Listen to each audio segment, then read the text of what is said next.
आदमी की इच्छा होती है शक्ति के लिए, ताकत के लिए, कि मैं बस बहुत सारी ऐसी औषधियाँ मुझे मिले, ऐसा मुझे रसायन मिले, मुझे ऐसी शक्ति बढ़ाने के लिए कोई साधन मिले। हमारे पास आने वाले जो रोगी हैं उनमें से बहुत सारे लोग यही मांगते हैं। कोई च्यवनप्राश ढूंढता है, कोई शिलाजित ढूंढता है, कोई अश्वगंधा का पाउडर, कोई सतावर और कोई मूसली पाक ढूंढता है।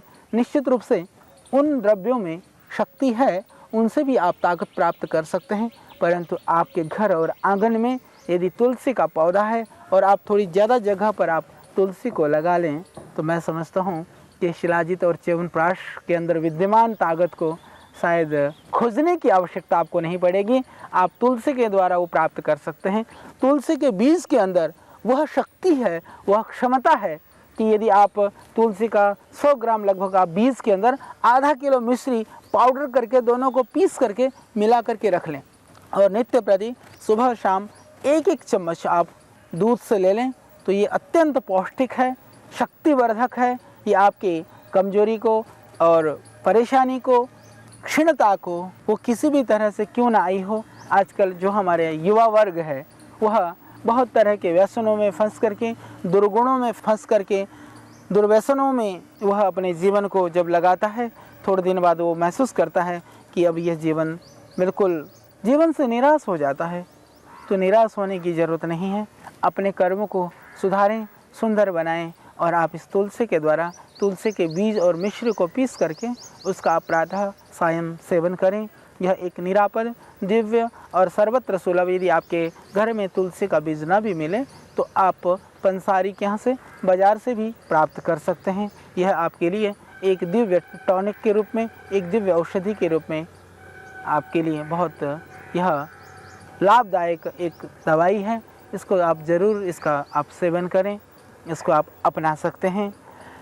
इसके अतिरिक्त यदि बालों में जुएँ हो जाए, है छोटी सी समस्या पर बड़ी खतरनाक है, बड़ी परेशानी होती है और माताओं बहनों को तो विशेषकर, बच्चों को भी, उनको बड़ी कठिनाई होती कि क्या करें। आप तुलसी के पत्तों को पीस करके इसका रस यदि आप बालों के जड़ में लगाते हैं तो इससे बालों के जुएँ भी ख़त्म हो जाती हैं और इससे बालों की जड़ें भी मजबूत होती हैं। तो इसके लिए आप इसका प्रयोग कर सकते हैं। ये निश्चित रूप से बहुत निरापद और लाभकारी प्रयोग है।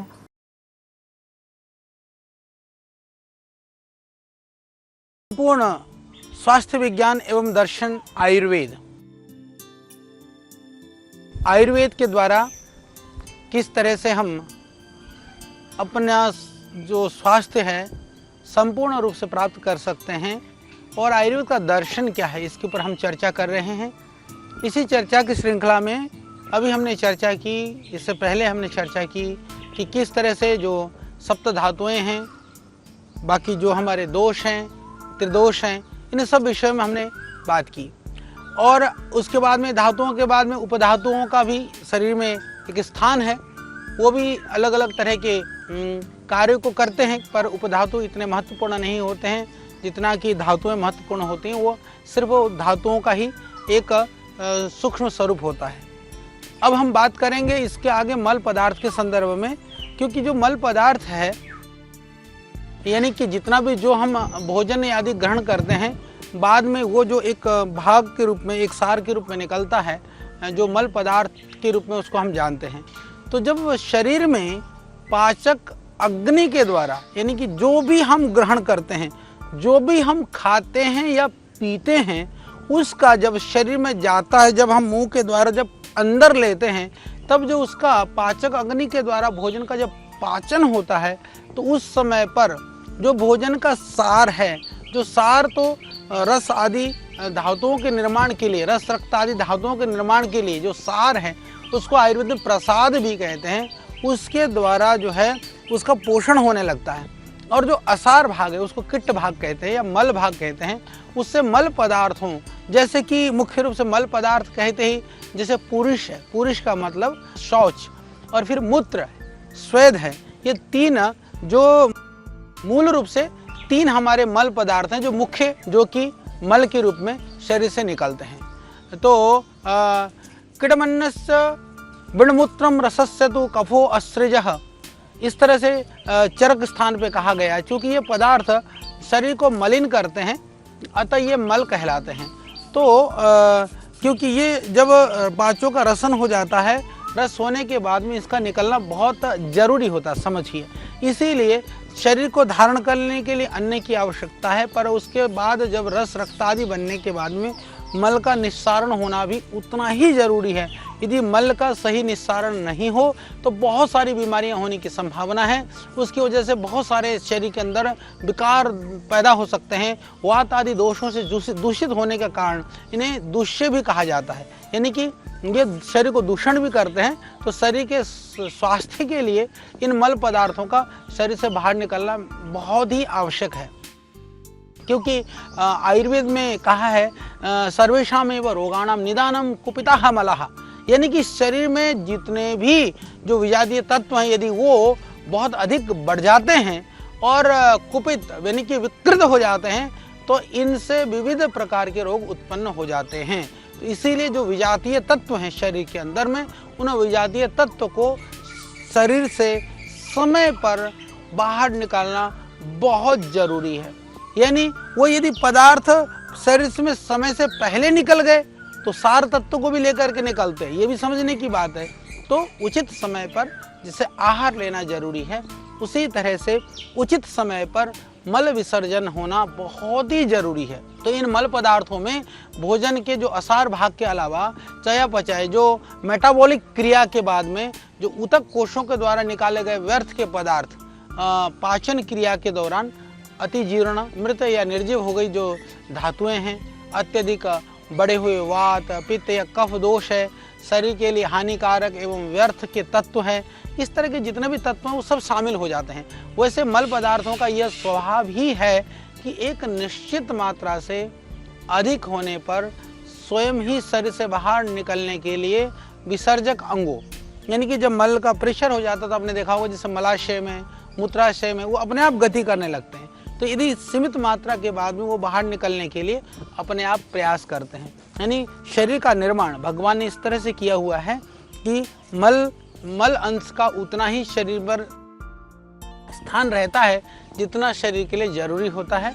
यदि वो उसके अतिरिक्त यदि मात्रा हो तो समझिए कि कहीं ना कहीं शरीर में बीमारी के कोई ना कोई कारण वो बनेंगे ही बनेंगे। तो जो पुरुष है, यानी कि जो मल है, मूत्र है, पसीना है, या नाखून है, बाल है, दाढ़ी है, मूछें हैं, या जो शरीर के जो दूसरे छोटे छोटे बाल हैं, या दूसरे आप देखेंगे नाक से, कान से, आँख से, मुख से, यहाँ से भी तो मैल ही तो निकलता है, बलगम है, ये मल पदार्थ हैं। इनमें से पुरुष, मूत्र और स्वेद, ये क्योंकि 3 महत्वपूर्ण मल पदार्थ हैं जिनका संक्षिप्त वर्णन इस प्रकार से अभी हम उसकी वर्णन, क्योंकि महत्वपूर्ण जो मल पदार्थ हैं हम उनकी बातें करेंगे कि मूत्र, पुरुष और श्वेत के संदर्भ में ही अब बात करेंगे। जिसको पुरुष यानी जिसको स्टूल बोलते हैं, जो शौच है, तो पुरुष का जो निर्माण है, पुरुष का निर्माण भोजन के असार भाग के साथ साथ शरीर के जो ऊतकों हैं, जो टिश्यूज हैं, उनके द्वारा निकाले गए व्यर्थ के जो तत्व है, उनके जो मेल है, उनके जोड़ने से होता है।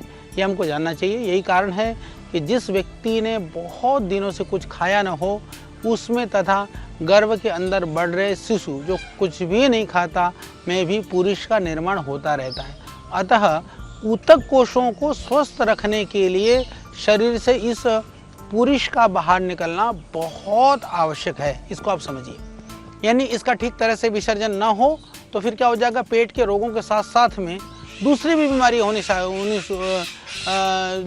शुरू हो जाती है। जैसे कमर में दर्द होना शुरू हो जाएगा, या आमवात रूमेटाइज्म शुरू हो जाएगा, गृदरस्य जिसको साइटिका बोलते हैं, या पैरालिसिस है, पक्षाघात है, दमा है, ब्रोंकाइटिस वगैरह, इस तरह के रोग भी उत्पन्न होने शुरू हो जाते हैं।